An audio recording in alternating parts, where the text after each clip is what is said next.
Hello, नमस्ते. कसे आहात सगळे? मस्त ना? मी पण छान आहे. आज आपण एक मस्त विषय घेतला आहे.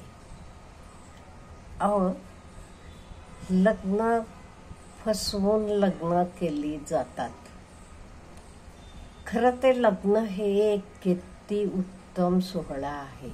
एवढेच नव्हे, पुढचा आयुष्यभर ते मुलाला आणि मुलीला एकत्र जीवन पुढे काढायचं असते.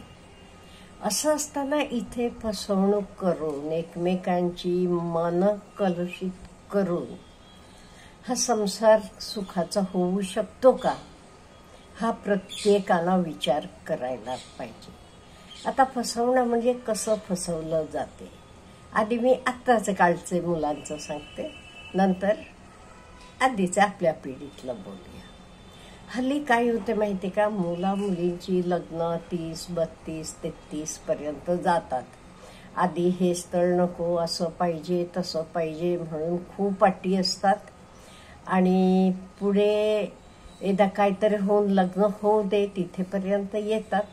मग काय करतात, जरा वयानं कमी सांगणं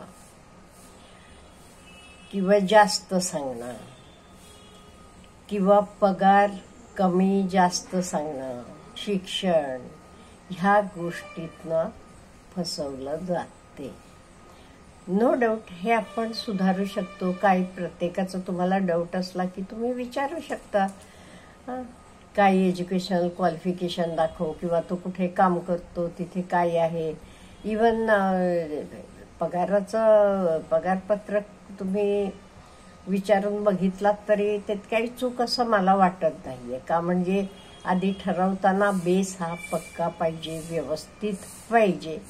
त्यामुळे जे काही ठरवायचे आधी आपण हे करतो त्यात काही चूक नाहीये. हे झालं आताचे काळचं.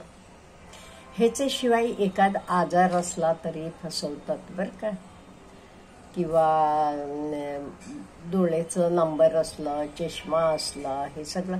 पण अहो, फसवून काही उपयोग, नंतर तर कळतेच ना सगळं.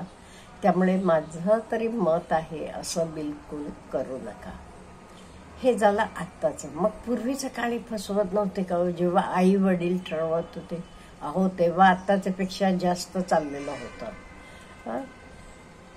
आताच्या पेक्षा जास्त चाललेलं होतं. म्हणजे कसं, तेव्हा आई वडील ठरवायचे. आई वडील सहसा काय बघायचे, शेती वाडी हे तो सगळं बघायचे. मग काय करायचं माहिती का, हे लोकांनी मुलीकडचे बघायला आले का नाही, आपले चुलते बिलते सगळ्यांचं शेती एकत्र दाखवायची. हे बघा, आमची तिथून इथेपर्यंत आहे शेती. ऍक्च्युअली ते खूप वाटण्या चाललेल्या असायच्या, ही चुलत्यांची ही यांची, पण तर सांगताना एकत्र दाखवायचे. म्हणजे हे न वाटते, हो किती छान आहे, भरपूर एवढे एकर शेती आहे, अमुक आहे तमुक आहे. त्याच्याशिवाय कित्येक वेळेला एखादं हॉटेल म्हणा, रेस्टॉरंट म्हणा, चालवायला घेतलेलं असते. तर चालवायला घेतलेलं असते, भाडे तत्वावर म्हणा, कशावर तरी. पण सांगताना काय सांगायचे, नाही आमचं स्वतःच आहे असं सांगायचे. आणि नंतर कालांतरानं हे सगळं कळायचं, खरं बाहेर यायचं. मुलगी राहायला त्या घरात गेल्यावर खरं खरं कळायचं. पण पूर्वीचे काळी कसं, मेन म्हणजे मुली आपल्या पायावर उभ्या नव्हत्या आणि परत त्या घरी येऊन काय करायचं म्हणून त्या राहायच्या आणि चालू असायचं. पण पुढे कधीतरी एकमेकांची वादावादी होताना, भांडण होताना हे सगळं बाहेर पडायचं. पगार खोटं सांगून तुम्ही लग्न केलात, खोटं दाखवलात, शेती अमुक केला तमुक केला, तसं सगळं यायचं. त्यामुळे हे बरोबर आहे का, आपण विचार करूया. नाहीये, दोन्ही जीव एकत्र येणार, पुढे आयुष्यभर एकत्र जाणार. त्यामुळे काही खोटं सांगू नये एकमेकांना. आहे तर आहे तसं सांगितलेलं बरं. कित्येक वेळेला हे खोटेपणामुळे लग्न तुटायची पण, मोडायची पण. आणि नाही मोडली तरी काय होते, एकमेकांचा विश्वास कमी होतो. हे बघा, लग्नात मेन एकमेकांचा विश्वास हे पहिलं आहे, बाकी सगळं नंतर येते. त्यामुळे हा विश्वास टिकवायचं ते आपण काय करायला पाहिजे, सगळं क्लिअर कट. हे बघा असं असं आहे, आमचं हे असं आहे, तुम्हाला पाहिजे ते करा, नाही ते सोडा. काही ते कोणाचाही आग्रह नाहीये. पण नाही, आधी म्हणायचं नाही अमुक तमुक, नंतर एकदा लग्न होऊन आले का नाही मग सगळं विसरले. असं खूप फसवणूक व्हायची आणि ह्या फसवणुकीमुळे खूप प्रॉब्लेम्स पण यायचे. त्यामुळे आपण कोणीही लग्न ठरवताना, मुलाचं असू देत मुलीचं असू देत, कुठेही फसवणूक कोणाची करू नये. आहे तर आहे तसं सांगायचं, हे बघ असं असं आहे, मान्य असलं तर तुम्ही होकार द्या, नाही ते नको. किंवा आधी विचारतात ओके काही व्यसनं आहेत का मुलाला, आणि मुलगा काय म्हणतो, नाही कुठली व्यसनं नाही आहेत म्हणून. मग लग्न होऊन आल्यावर मुलीला लक्षात येते सगळं काय काय आहे. तर त्यामुळे असं करून आपण कोणालाही फसवू नये. का म्हणजे हे दोन जीवांचं एकत्र येणं एक सुखकर सोहळा आहे आणि पुढे आयुष्य सुखानं जायला पाहिजे. त्यामुळे हे सगळं आपण सोडून टाकायला पाहिजे. आहे तर आहे तसं सांगायला पाहिजे.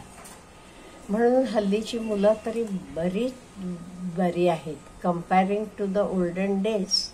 आता आपण बघतो, नो डाऊट एकाच दोन ठिकाणी असं घडलेलं असेल, नाही म्हणत नाही मी, पण हे फसवणुकीचं हे खूप हल्लीचे मुलांमध्ये कमी झालेलं आहे. ते आहे तर आहे तसं सांगून टाकतात.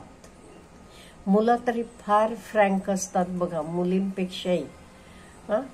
मुलींपेक्षाही मुलं खूप फ्रँक असतात. आहे तर आहे तसं सांगतात. ती खूप चांगली गोष्ट आहे ही. त्यामुळे मुलींनी पण तसंच व्हायला पाहिजे, मुलांनी पण तसंच वागायला पाहिजे. ते एकदा आहे तर आहे तसं सांगितलं का नाही, पुढे काही प्रॉब्लेम येत नाही. ओके, ड्रिंक्स घेत असलो मी, कधीतरी मित्रांबरोबर गेल्या वेळेला घेतो बाबा, सांगितलं असलं की पुढे काही भांडण व्हायचं कारणच येत नाही. नाही ते काय होतंय, पुढे तो कधीतरी ड्रिंक्स घेऊन आला, बायको म्हणणार आधी काय म्हणाला होता, कधी हात लावत नाही शिवत नाही मी, असं सगळं बोलला होता, आणि आता काय झालं, अमुक तमुक चालू होते. त्यामुळे बी फ्री अँड फ्रँक. झालं ते हो दे, नाही ते नाही. आणि हल्लीची मुलं ते मानानं खूप फ्रँक आहेत. मुली सुद्धा काही काही आता त्यांना आवड नाही ना संसाराची, त्या आधीच सांगतात मला आवड नाही, मला करायचं नाहीये. पण कित्येक वेळा आई वडील फोर्सिबली करतात, ती गोष्ट वेगळी. नाही ते सहसा आवड नसली की त्या करत नाही, आणि it is a good thing. नाही ते मी बघितले, कित्येक मुली लग्न होऊन येतात, मुलं होतात, अहो मुलाला भरवल्यावर तोंडावरनं ओले हातानं, म्हणजे पाण्याचा हात सुद्धा फिरवत नाही, तसं खरकटत ते पोराच्या तोंडाला असते. तुम्हाला एवढंही करायची काही जाण नसली किंवा तयारी नसले, ते कशाला नाही करता. ते मानानं हल्ली कित्येक वेळा मुली मला लग्न करायचं नाही म्हणतात ना, I do agree with them. त्यांना खरंच आवड नाही त्या गोष्टींची, त्यांना करायचं नाही. ते कशाला त्यांना हे फंदात पाडताना, त्यांचं त्यांना राहू द्या सुखानं. त्यामुळे आधी उगीच सांगायचं नाही आमची मुलगी अशी आहे, आमची मुलगी तशी आहे, किंवा आमचा मुलगा असा आहे, आणि फसवून लग्न करायचे भानगडीत कोणी पडू नये. हेतनं कोणाचंही चांगलं होत नाही, भलं होत नाही. त्यामुळे ह्याच्या पुढे तरी आपण सगळे ठरवूया, लग्न ठरलं की ठरू देत, नाही ते नको, पण आहे तर आहे तसं आपण सांगायचं आणि बोलायचं. अच्छा, हॅव ए गुड डे.